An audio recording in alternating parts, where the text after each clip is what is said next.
guys. So I'm continuing to look at some of these pre-war players for the Pittsburgh Pirates. I want to talk to you today about Arky Vaughan, show you a couple of his cards that I picked up. Um, Arky, Arky was not his name. His parents were not that cruel. His name was actually Floyd. But Arky was a nickname because he was born in Arkansas, so that was it. He didn't even really live there very long. He really considered himself to be from California, but anyway, he played for the Pirates back in the 30s, and then played for the Dodgers a little bit as well later on in his career. But really, the meat of his career and his best playing days were with the Pittsburgh Pirates. Played as a shortstop there. It's kind of wild. So he's a Hall of Famer, but he didn't get elected into the Hall of Fame until 1985, which usually when you hear those kind of statistics, there's some reason, but we it's really kind of unclear why it took so long. It's certainly not his his abilities or his numbers, which I'll get to here in just a moment. But he just he died early, so that may be part of it. He died young. He was in his 40s, I believe, and it was like a crazy boating accident. He was out fishing with a friend, and they both drowned.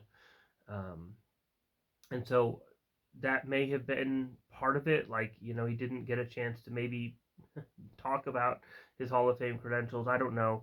He had some issues with later on in his career with one of his managers, but actually that manager was kind of known to be difficult to work with. So I don't think that was it either. I'm not really sure why. If some of you have opinions, please feel free to share. But he was a shortstop for the Pirates.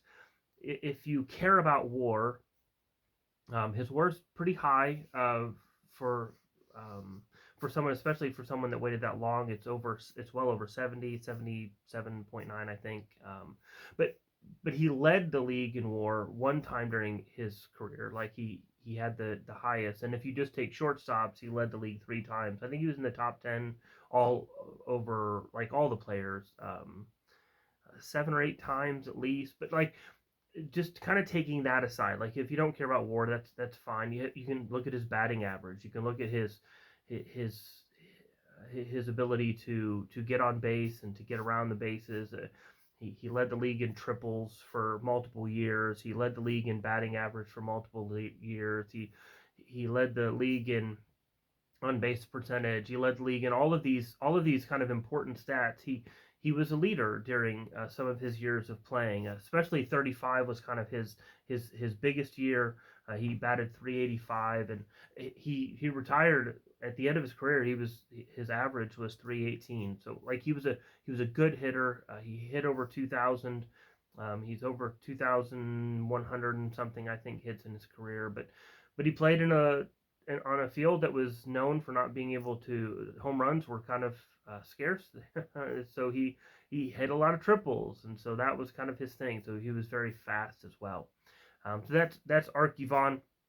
I don't want to take a lot of time in this video. I just wanted to show you a few, or just two. I just have two of his cards that I wanted to show you. We'll keep this short, so let me turn it around. We'll show you the cards of his that I picked up, and we will we'll end it soon. Those are not the cards. Those are just to help hold up the cards. They're both oversized. Both the cards of Vaughan that I have are oversized, and so they don't stand on these stands very well. So that actually helps.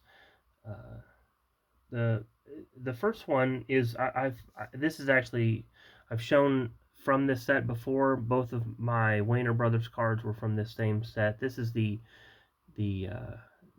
Gaudy 34 Gaudy wide pen.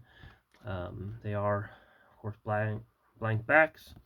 So that's pretty cool image of his. I really like these oversized, and I would say that if you're looking to buy these, and I stole this from Value Vintage Aaron, but he talks about this stuff and how inexpensive it can be, because we tend to think so much about, when we look at the pre-war, we kind of focus on the Gaudis, like the regular Gaudi cards or caramel cards, or we look at of course the T206 and so forth, and those are all great cards. And Arky Vaughan has some beautiful cards in those sets that at some point in the future I'll get. But in the meantime, when I'm looking for some less expensive cards, these are not that expensive.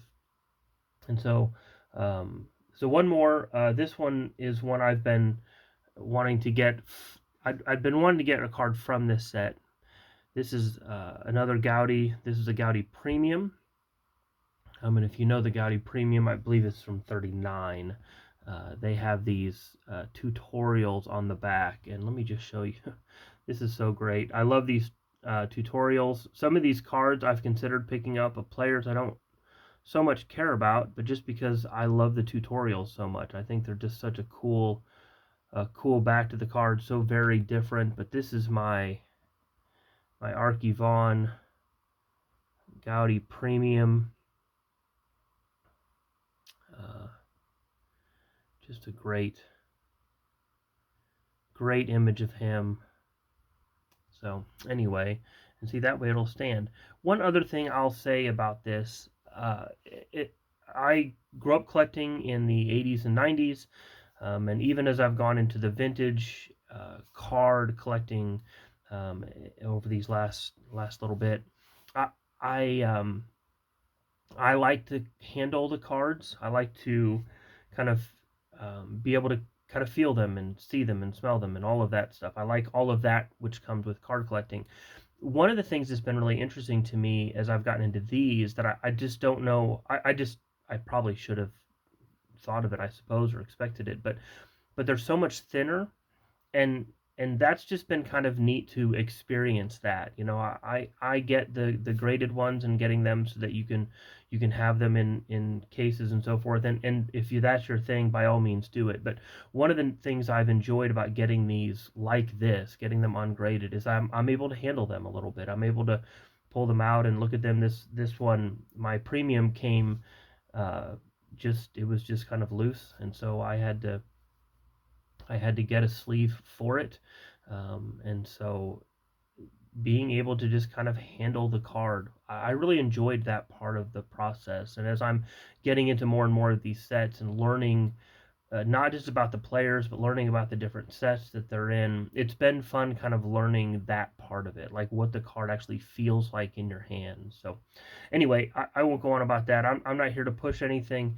I'm just enjoying that part of digging into the pre-war, because these are not like even other pre-war cards, and so that's just been enjoyable. So anyway, I'll end this video here. Just wanted to make this a short one. Enjoy some Arky Vaughan, and we'll see you on the next one.